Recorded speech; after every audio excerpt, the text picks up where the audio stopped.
Tuwing tag-init, ang pambit na init ng ilan, magpalamig sa mall o kaya mag-swimming sa resort. Pero pwede na raw masulit yan pareho sa isang water park na atraksyon sa loob ng isang mall. Dito lang sa Metro Manila. Saan ba tayo? Alamin sa pagtutok ni Bernadette Reyes.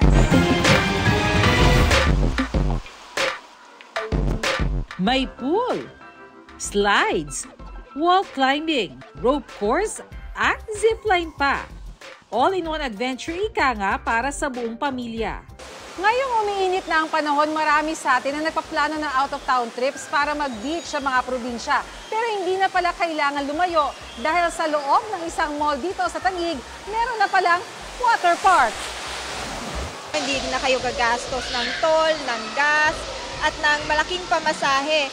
So, konting kembot lang, makakapag-enjoy na kayong buong pamilya.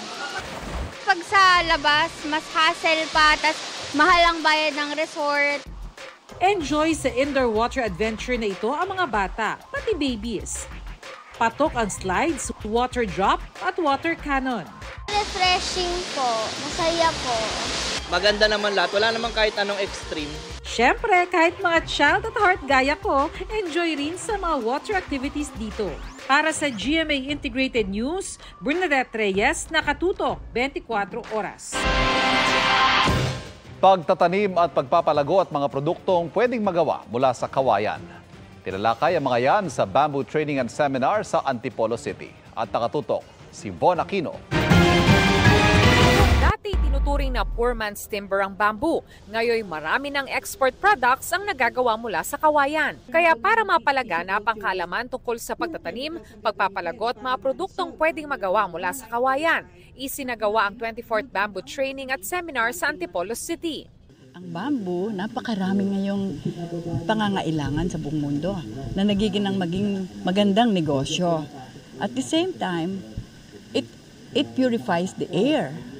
At saka nagsasave ng lives because ang soil erosion, ini-stop niya. Yung matutunan na gagawin ng mga tao, kabuhayan yun eh. Bukod sa bahagi ito ng ating sining at kultura, pwede rin gamitin ang kawayan upang tugunan ang kahirapan sa bansa. Tinalakay sa seminar mga paraan ng pagtatanim, pag-aalaga at pag-harvest ng kawayan, pati ang mga gamit sa kawayan, bamboo construction at treatment, high-value crops financing program, at kung paano magsimula ng butterfly garden. Importante sa lahat talaga, ma-maintain natin yung freshness ng portion ng bud, yung lalabasan niya dito.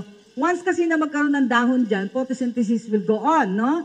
Tapos yung kanyang root system ay hahaba na. Ang bamboo, hindi natin pwedeng gamitin kung hindi siya treated. Kasi isang taon lang yan, 2 taon, wasak agad yan.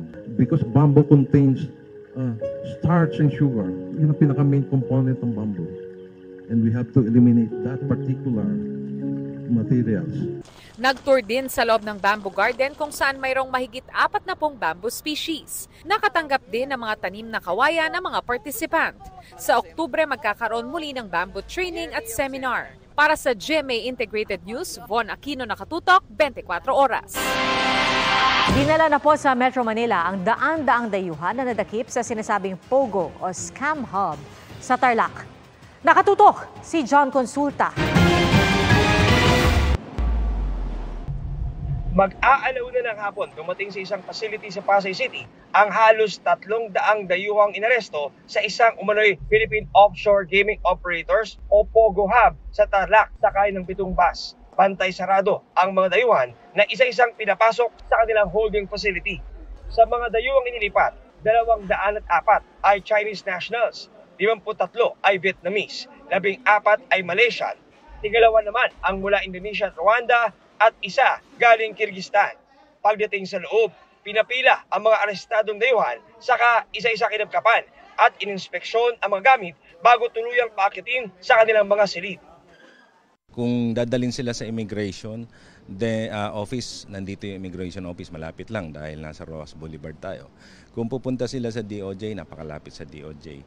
Kung may magkasakit, katabi namin yung ospital. Coordinated na kami with the Bureau of Immigration and papunta sila rito for the inquest proceedings. Sabi ng Presidential Anti-Organized and Transnational Crime Commission o PAOK, mananatili muna sa bansa ang mga dayuhan habang umuusad ang kasong human trafficking at serious illegal detention na isasampa sa Department of Justice. Naaresto ang mga dayuhan ng sanib puwersa ng PNP, AFP at Presidential Anti-Organized Crime Commission sa isinagawang raid sa compound ng Zun Yuan Technology Incorporated sa Bamban, Tarlac. Sa bisa ito ng search warrant matapos makatakas ang isang Vietnamese at magsumbong ng pananakit at pagkulong. Nagsasagawa umano sa compound ng iba pang modus gaya ng love scam at cryptocurrency scam. Para sa GMA Integrated News, John Consulta, nakatutok 24 oras. Quick rundown ng showbiz happenings. Umamin ang Korean actress na si Han So-hee na in a relationship na sila ni Korean actor Yoo Jun-yeol. Nilinaw rin ni Han So-hee na hindi nag-overlap o nagpang-abot ang kanilang relasyon sa dating partner ni Ryu na si Yeri. Falling in love with a friend ang new single ni V ng BTS. Malaman at relatable ang lyrics ng soul R&B song na tungkol sa hiling na makawala sa friend zone at i-level up ito sa romantic relationship. At yan po ang mga balita ngayong Sabado para sa mas malaking misyon at mas malawak na paglilingkod sa bayan. Ako po si Pia Arcangel. Ako po si Ivan Mayrina mula sa GMA Integrated News, ang News Authority ng Pilipino. Nakatuto kami 24 oras. Mga kapuso, patuloy na tumutok sa mga balita, mag-subscribe sa GMA Integrated News sa YouTube.